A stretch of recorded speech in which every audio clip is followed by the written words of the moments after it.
Okay, I'm going to start by addressing two things. The first one is this video is not sponsored.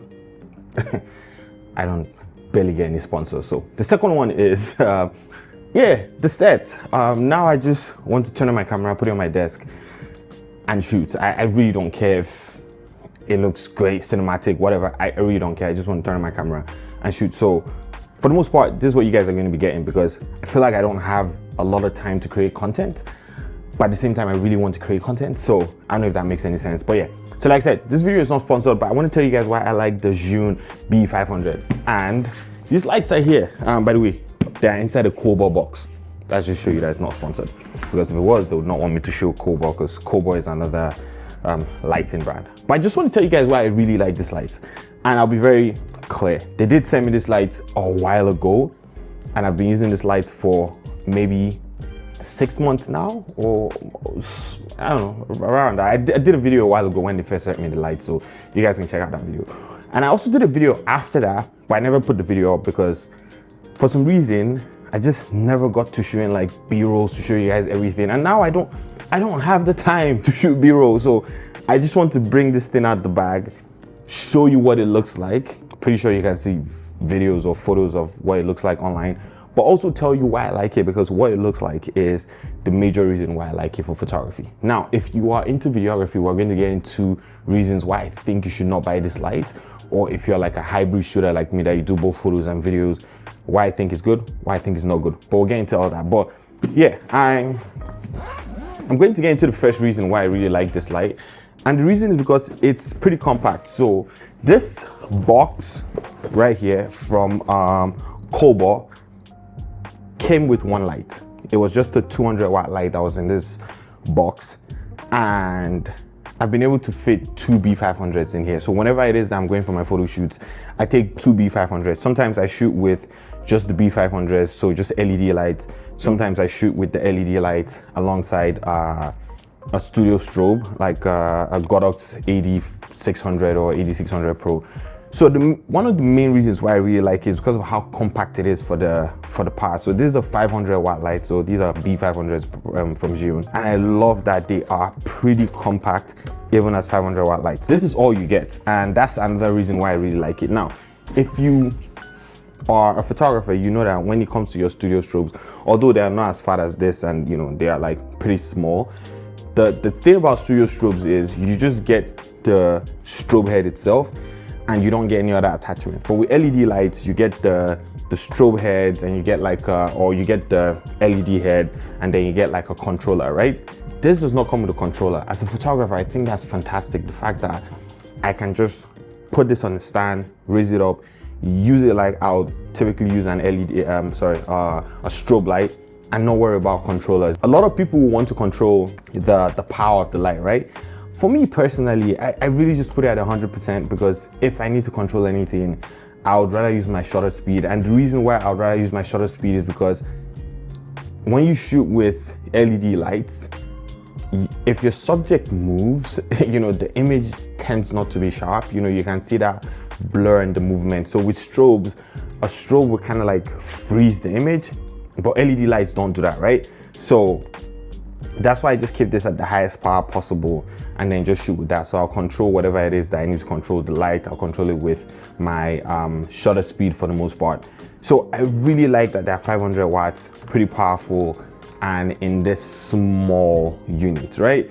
And the one disadvantage with it being in this small unit is that it has a lot of fans. But as a photographer, who cares? You know, it's not like you're recording audio for the most part when you're shooting. So I really like it because it's small and compact. And like I said, I can fit two of these in this bag right here, and I don't need to carry any other LED lights. Then I have another bag where I put two AD600s, or one AD600 Pro and one AD600 with an AD300.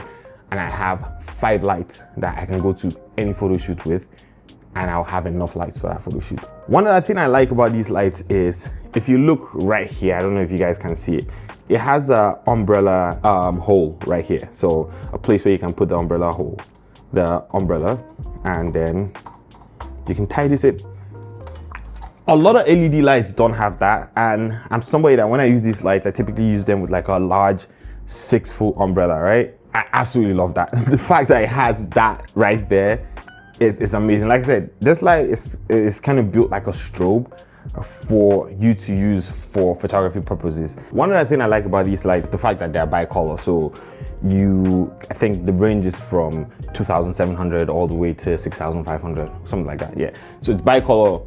I love shooting with them warm because for some reason clients just love those images that have golden tones. So if you shoot at like 2,500, set your Kelvin to maybe around 4,700 or 4,500. Clients tend to like that golden tone. So I really love that they are that versatile and they're not just daylight 5,600 Kelvin lights. Now, apart from that, it has an app.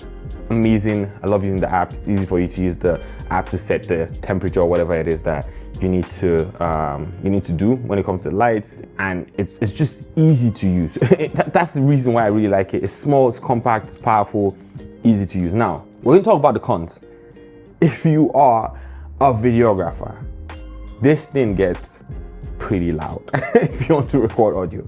If you have it anything above 60%, because it doesn't have a controller, so typically, you know, there are fans in the controller that will cool the unit down, and if the unit's a bit bigger, there are going to be other fans here. Because it's small and it has a lot of fans and, you know, like the heat sink and everything in here, it gets pretty loud. Anything over 80%, you'll probably not be able to use the audio for it. So because it's 500 watts, if you keep it at about 50% when you're recording video, it's good enough. Anything above 60%, fans kick in, you start hearing the fans. Above 80%, it is wild. It is just a noise fest. So if you're a videographer, 100%, and you need audio, I would not recommend. Like, you need audio and you need a powerful 500 watt light that you're going to be shooting, you know, at 100%. I'll not recommend these lights. Like I said, audio is crazy. Another reason why I don't like these lights is the cables they come with are pretty short. Let me show that to you guys now. Now, it might seem like, am I bringing out 2 of these?